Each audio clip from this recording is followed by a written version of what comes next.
This knot binds really tightly. I think I learned it with a different name, but it's called the nail knot if you want to look for other references for it.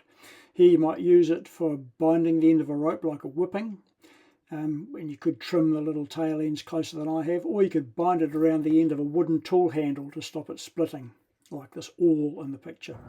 Or you can use the knot to fasten some cord to another object, and here I've got cord fastened to the end of a radio antenna so that I can sling it in the air without having to wrap the wire around something. And here's how I tie the knot.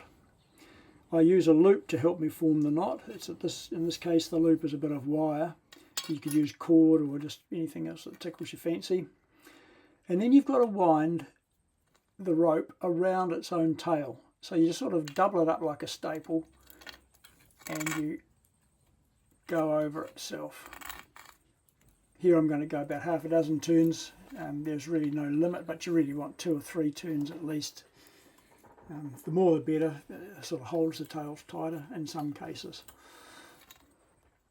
And then you feed the end of the cord through the loop that you've laid the rope over, and you can pull that tail back through underneath all the wrapping.